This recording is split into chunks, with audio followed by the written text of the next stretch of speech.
bienvenue dans Génération Méditerranée, l'hebdo. Je suis ravie de vous retrouver pour un nouveau numéro consacré à l'économie. Énergie, inflation, consommation, rien ne va plus. Mais quels sont les ressorts de ces crises et surtout comment en sortir? On pose toutes ces questions à notre invité du jour, monsieur Guillaume Guidogne, pardonnez-moi. Vous allez bien? Ben ça va, je vous remercie. Bonjour et bonjour, merci pour cette invitation. Mais merci à vous de l'avoir accepté. Vous êtes économiste et fondateur du bureau de conseil et d'analyse économique et financier Gecodia, qui observe d'ailleurs avec attention certains pays méditerranéens, ce qui m'amène à vous poser ma première question qui n'a absolument rien à voir avec l'économie. Guillaume Guidogne, qu'y a-t-il de plus méditerranéen en vous ? C'est pas une question facile. Alors bon, évidemment, le besoin de lumière, ça, je pense que c'est très méditerranéen, mais peut-être un rapport un peu complexe avec l'autorité, avec les cadres. C'est toujours quelque chose qui m'interroge beaucoup.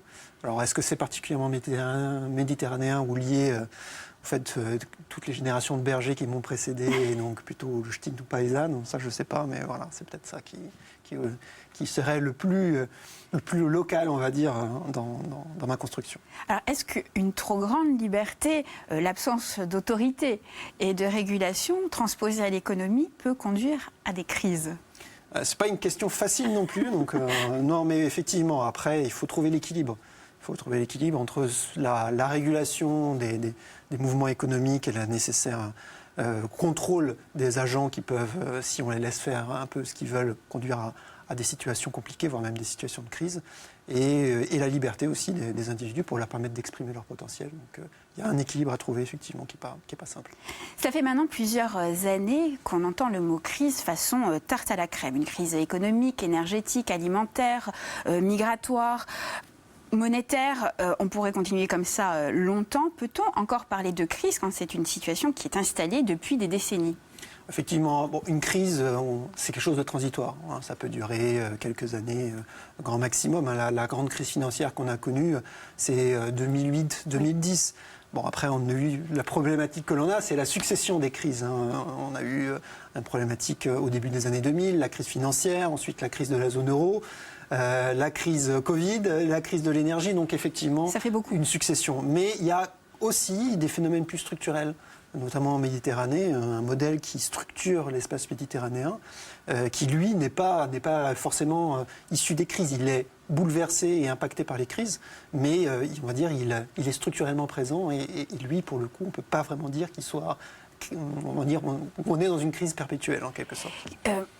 Est-ce qu'aujourd'hui, on peut définir les grands marqueurs économiques du bassin méditerranéen malgré l'hétérogénéité des 23 pays et identités qui le composent ? Alors, bon, c'est vrai que je connais moins bien le bassin sud, le Maghreb et la Méditerranée orientale, mais si on regarde un peu sur la partie plus européenne, ce que l'on voit, au-delà des divergences, il y a quelques poches un peu industrielles, la Catalogne, la région PACA aussi, avec les poches industrielles. Mais globalement, l'espace méditerranéen, il a une structure assez commune, une population vieillissante, avec une faible natalité d'un autre côté, donc une structure démographique très, très défavorable. Oui, on va voir la pyramide des âges. Et, tout à fait. Et, un modèle économique peu industrialisé, avec peu de secteurs à forte productivité, peu d'appétence pour l'innovation et la recherche, et une forte empreinte de l'activité touristique et de tout ce qui est satisfaction des besoins de consommation des habitants et des touristes, donc, avec aussi un point assez important de la construction. Et tout ça fait créer un système où, en fait, le niveau de pauvreté reste très important, les inégalités aussi, de revenus, de patrimoine sont très importantes, et les inégalités entre générations aussi posent problème. Hein. L'espace méditerranéen, c'est l'espace où, aujourd'hui, en Europe, la jeunesse, on va dire, est la plus décrochée par rapport notamment au marché du travail. Oui, 25 à 30% de taux de chômage chez les plus jeunes dans l'ensemble de l'espace méditerranéen. Tout à fait. Les îles doivent-elles être mises à part de cette analyse ou elles font pleinement partie de cette structure et de ce système ? Alors les îles, c'est toujours des espaces périphériques, ce qui ne veut pas dire qu'ils sont négligeables, hein, mais forcément par la distance et les transports nécessaires qui sont toujours plus compliqués. Elles sont un petit peu à part, mais globalement leur structure économique est encore plus exacerbée au sens où si vous prenez toutes les îles, que ce soit de la Méditerranée occidentale, Baléares, Sardaigne, Corse, Malte, mais si vous allez aussi sur la Crète ou Chypre, vous avez là, on va dire, le modèle que j'ai décrit précédemment, qui est encore plus exacerbé, une population plus vieillissante, encore moins de secteurs industriels, encore moins d'appétence pour l'innovation et la recherche, et finalement un tissu très focalisé sur l'activité saisonnière. Est-ce que le statut institutionnel de l'île joue sur la santé économique du territoire? Alors, il joue effectivement, notamment dans les aspects de régulation qu'on évoquait plus tôt.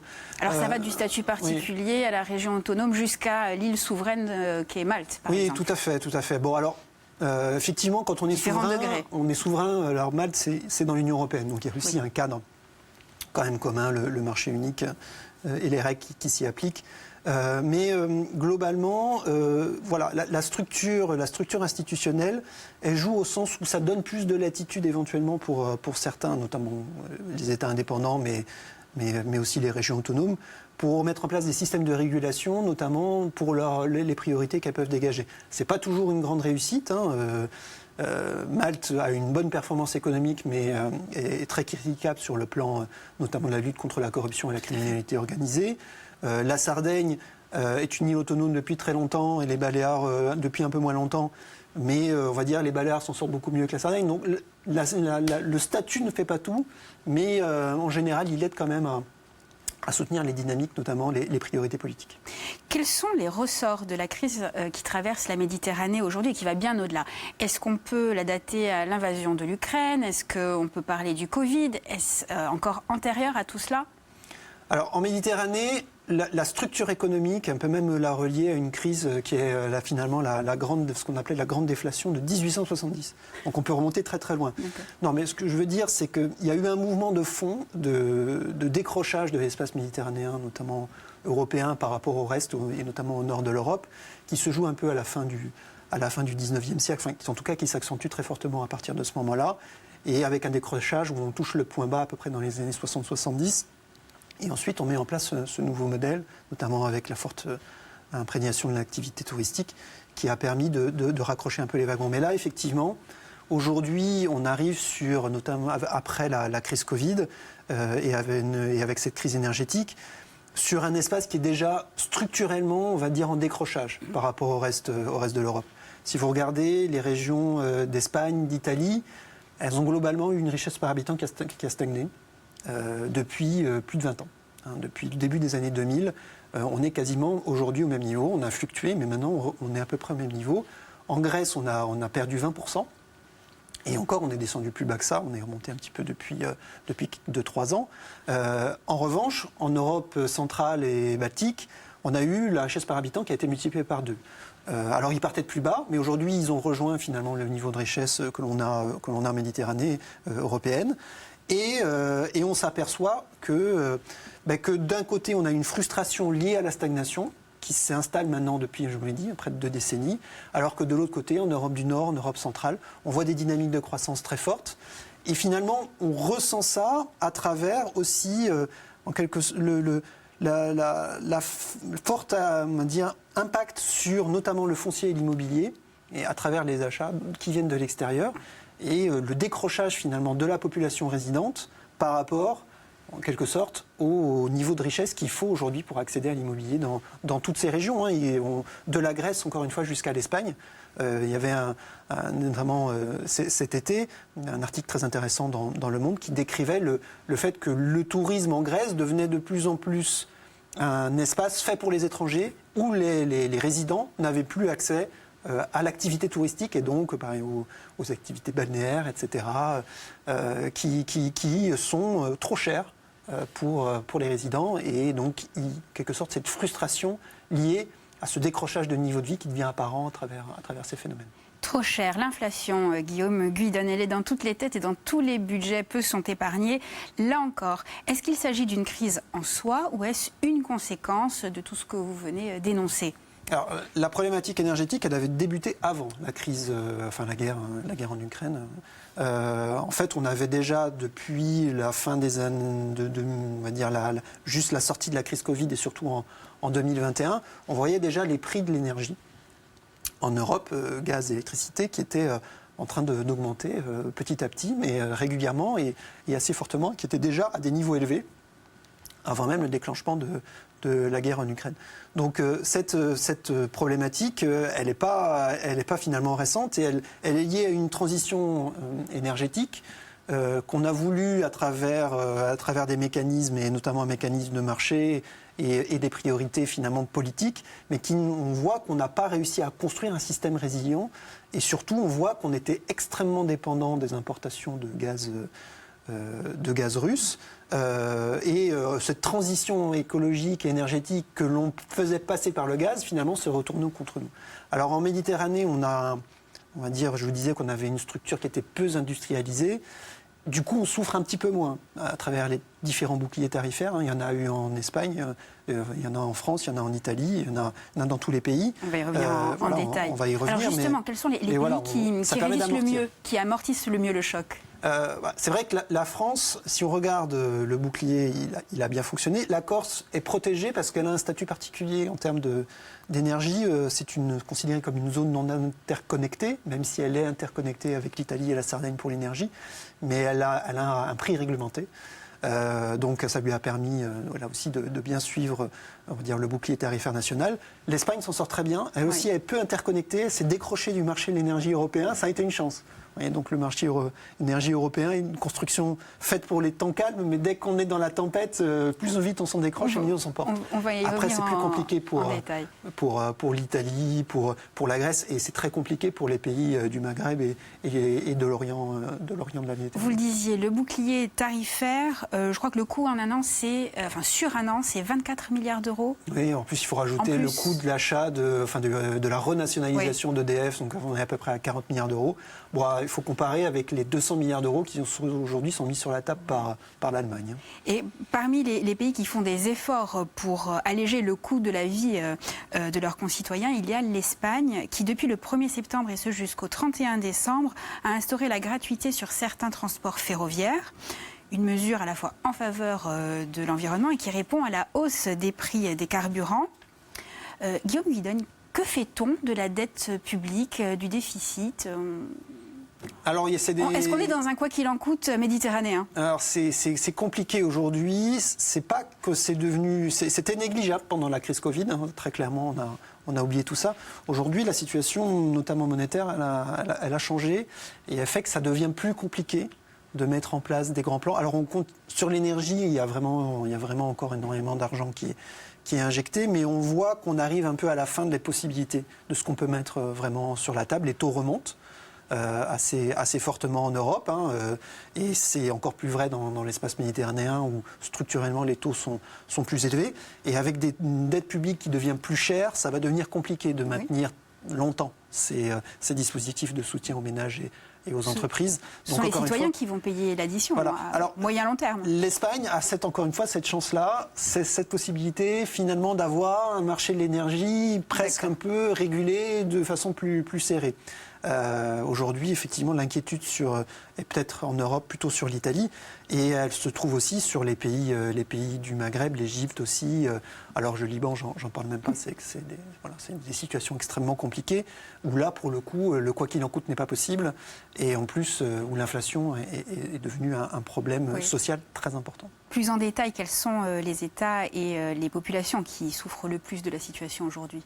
Alors, encore une fois, la partie européenne, celle que je connais un peu mieux, est quand même si c'est pas facile, que vous avez des prix alimentaires qui progressent aujourd'hui en France de plus de 10%, on ne peut pas dire que la situation soit très favorable pour les ménages français. Maintenant, si vous allez regarder le taux d'inflation en Turquie, donc qui sont alors le taux d'inflation en Turquie, je peux vous le donner, il est de 80%, inflation annuelle, qui serait au final de plus du double selon certains économistes indépendants. Le président Erdogan a bien sûr promis une hausse des salaires des fonctionnaires ainsi que du salaire minimum. Il ne faudrait pas que des troubles viennent perturber les élections présidentielles de 2023. Oui, et toute la partie inflation alimentaire touche très fortement les pays aussi du Maghreb. On se souvient qu'en 2011, les printemps arabes avaient aussi débuté sur les problématiques de vie chère, et notamment de prix du blé qui avait déjà fortement augmenté à l'époque. Et là, ça devient des vrais problèmes. Donc ces populations qui sont plus pauvres que notre partie européenne souffrent particulièrement, mais la problématique inflationniste, elle est vraiment très large. Et je vous le dis, une population plus pauvre sur la partie méditerranéenne, avec des inégalités plus fortes, forcément, donc une population chez nous qui est plus touchée. Vous le rappeliez, le printemps arabe débute donc en Tunisie le 17 décembre 2010, lorsque Mohamed Bouazizi, un vendeur ambulant de 26 ans, s'immole par le feu après la confiscation de sa marchandise. Aujourd'hui, les Tunisiens doivent faire face à la fois à l'inflation. Par exemple, les œufs ont pris 24% en un an, les fruits frais 18%, inflation, mais aussi pénurie de produits essentiels comme l'huile, le sucre, le riz ou encore le café qui est désormais rationné. Cette limitation touche autant les particuliers que les professionnels. Conséquence, 120 000 emplois seraient menacés. Cette semaine, les autorités tunisiennes et le FMI sont parvenus à un accord sur l'octroi d'un prêt d'1,9 milliard de dollars, conditionné à la prise de décisions fortes comme la privatisation de certaines entreprises publiques, la réduction décidément de la masse salariale. Petite précision qui a son importance également, on vote aussi en décembre en Tunisie pour les législatives. Voilà, d'ailleurs, on retrouve donc la forte problématique inflationniste et donc derrière les problèmes sociaux. Et on retrouve aussi la logique de l'aide à travers le FMI qui finalement repose toujours sur les mêmes principes, c'est-à-dire l'agenda financiarisation libérale et aussi ordolibérale, celle qu'on retrouve d'ailleurs en Europe. L'ordolibéralisme, c'est favoriser la concurrence libre et non faussée le plus possible, donc diminuer le plus possible le poids de l'intervention de l'État dans l'économie. Donc on essaye de mettre toujours ces mêmes recettes en place, notamment là vous l'avez dit, en Tunisie. C'est déjà ce qu'on impulse depuis 2011, et on voit que la situation en Tunisie ne s'améliore pas forcément. Donc et on voit aussi que l'équilibre est fragile entre santé économique et paix sociale. Oui, d'autant plus, et on pourra en reparler sur la problématique du gaz, mais aujourd'hui en Europe, l'Europe a fait la razzia un petit peu sur tout ce qui était ressources en gaz dans le monde, du Moyen-Orient jusqu'en Algérie et en passant par les États-Unis. Vraiment, notamment l'Allemagne essaye d'acheter tout ce qui est peu, au détriment de ces pays aussi plus pauvres et émergents qui, eux, se retrouvent face soit à l'impossibilité d'acheter la ressource, soit à une ressource trop chère. Et derrière, on retrouve là aussi un prix de l'énergie qui augmente fortement chez eux parce qu'ils subissent les répercussions de notre crise et qu'on exporte dans ces pays notamment émergents. Alors Guillaume Guidoni, vous l'avez fait d'ailleurs mentionner, on aurait très bien pu mentionner le Liban qui traverse une crise à la fois économique, sociale et politique. D'ailleurs le FMI surveille de près son crédit de 3 milliards de dollars censé accompagner la transformation du pays. Mais nous allons plutôt en parler sous l'angle énergétique, c'est le Zoom de la semaine.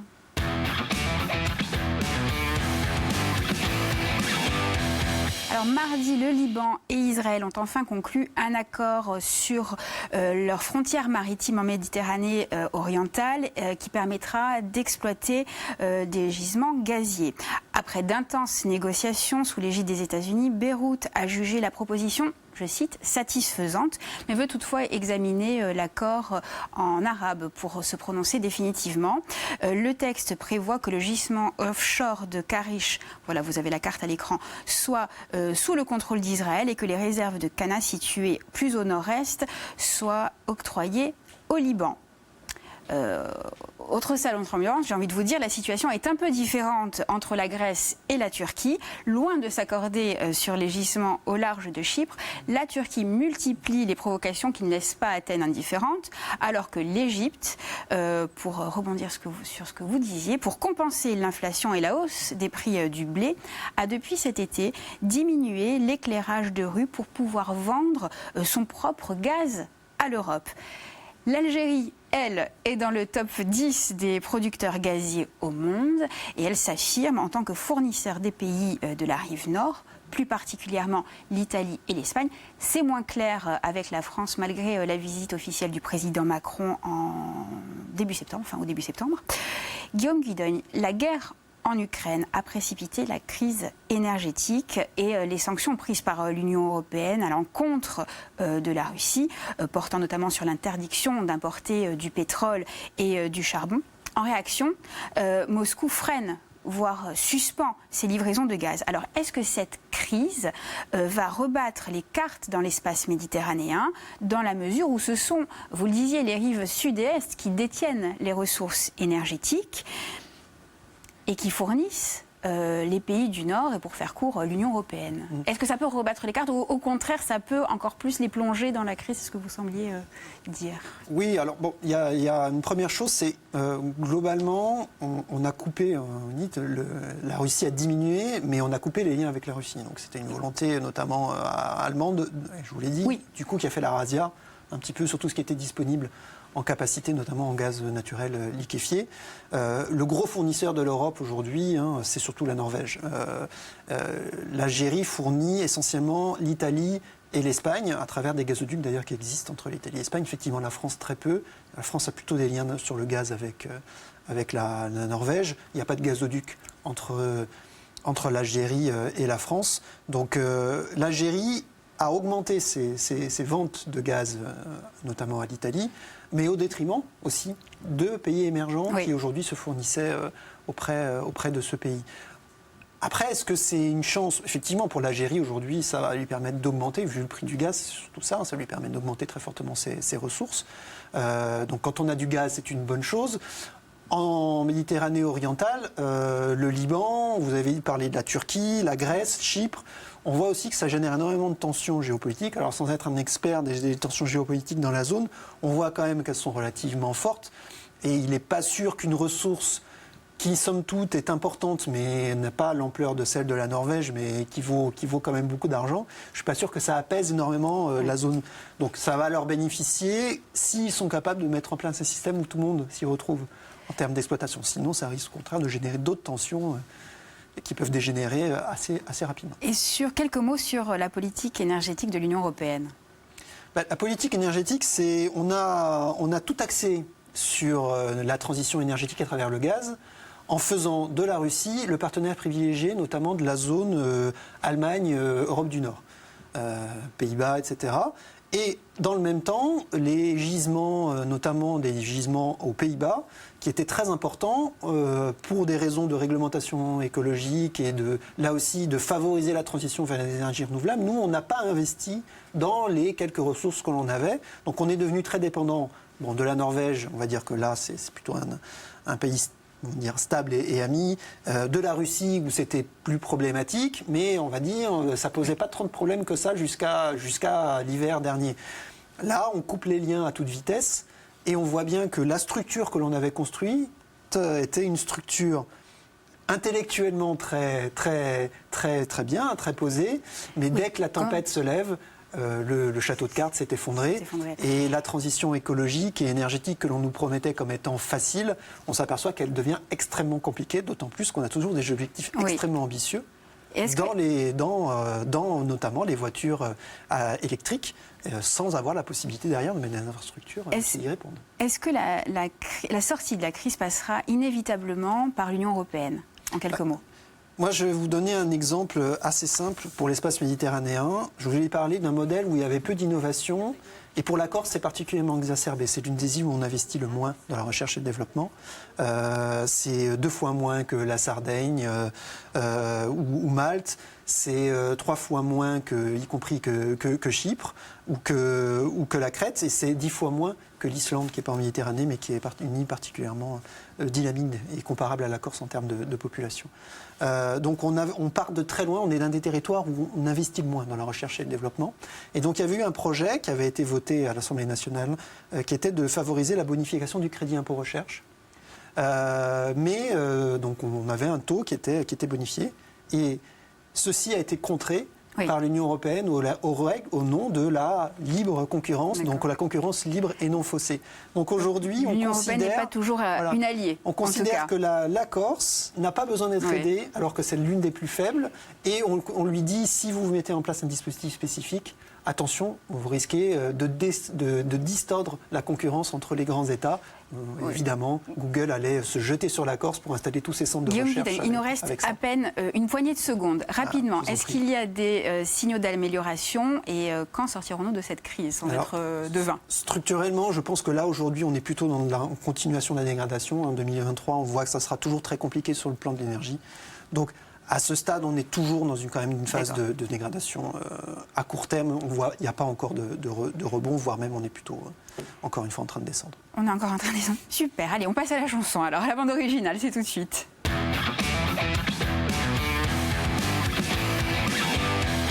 Vous reviendrez nous en parler, des améliorations. Vous avez choisi une chanson du groupe britannique Muse, Invincible, pas comme Liz Truss, la première ministre démissionnaire. Vous rapprochez volontiers ce titre au mouvement du Reacquist en 2 mots.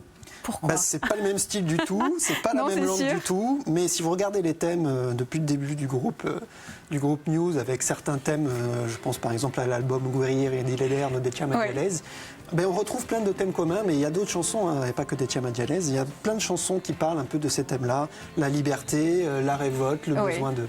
Et Invincible, c'est une chanson, comme je sais que c'est un peu déprimant, la fin. C'est ça. Voilà, c'est pour aussi dire, il ne faut pas avoir peur non plus de sortir des cadres et d'imaginer des choses, et même si les vents contraires se lèvent, il faut saisir le moment pour essayer de faire que les choses s'améliorent, et si on fait ça, alors peut-être nous serons invincibles. Parfait, allez, merci beaucoup Guillaume Guyden. Vous revenez sans faute pour nous parler de la reprise et de croissance en Méditerranée. Merci à vous de nous avoir suivis, on se retrouve très prochainement sur France 3 Corse via Stella ou en replay sur le site internet de la chaîne. Salut!